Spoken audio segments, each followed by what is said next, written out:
आज के इस वीडियो में हम बात करेंगे लागत रेखा के संदर्भ में। लागत रेखाएं क्या क्या होती है? एबीसी होती है, एमसी होती है, एसी होती है, एएफसी होती है। तो एवरेज वेरिएबल कॉस्ट होती है, मार्जिनल कॉस्ट होती है, एवरेज कॉस्ट होती है और एवरेज फिक्स्ड कॉस्ट होती है। तो इसके आकार के संदर्भ में हम बात करेंगे।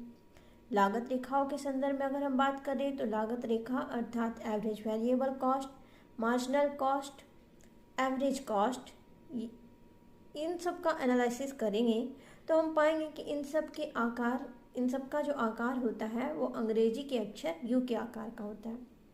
हम लोगों ने परफेक्ट कंपटीशन में देखा, हम लोगों ने एकाधिकार में देखा, सबका जो लागत प्रक्रिया हो रही थी तो उसमें वो यू आकार की बन रही थी। और इसका क्या कारण होता है?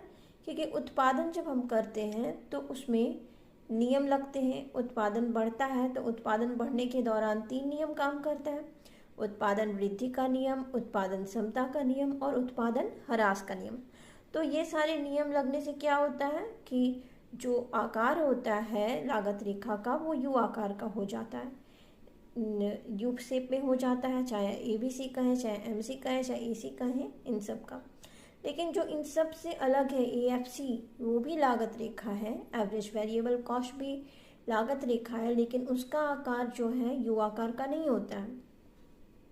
उसका आकार होता है अति परवलयाकार अर्थात हाइपर रेक्टेंगुलर।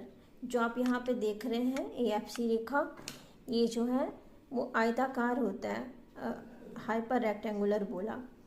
तो इसके प्रत्येक बिंदु पर जो होता है उत्पादन बराबर होता है, इसलिए यहाँ पे उत्पादन वृद्धि नियम, उत्पादन समता नियम और उत्पादन ह्रास नियम काम नहीं करता। इसलिए ये जो होता है हाइपर रेक्टेंगुलर बोला के आकार का होता है, अति परवलयाकार होता है, ये इसलिए यू आकार का नहीं होता। तो हमने समझा कि लागत रेखा एबीसी, एमसी, एसी, एएफसी है, अर्थात एवरेज वेरिएबल कॉस्ट है, मार्जिनल कॉस्ट है, एवरेज कॉस्ट है और एवरेज फिक्स्ड कॉस्ट है। और इन तीनों में average variable cost, marginal cost और एवरेज कॉस्ट, इनका आकार जो होता है यू आकार का होता है, क्योंकि इसमें उत्पादन वृद्धि नियम, उत्पादन समता नियम, उत्पादन ह्रास नियम काम करते हैं। लेकिन जो एवरेज फिक्स्ड कॉस्ट है वो भी लागत रेखा है, लेकिन उसमें ये तीनों नियम काम नहीं करते और प्रत्येक बिंदु पर उत्पादन बराबर होता है, इसलिए वो हाइपर रेक्टेंगुलर होता है, हाइपरबोला रेक्टेंगुलर होता है, अति परवलयाकार होता है, समकोण अति परवलयाकार होता है। तो ये था आज का हमारा टॉपिक। आई होप कि आप लोगों को अच्छा लगेगा। Thank you.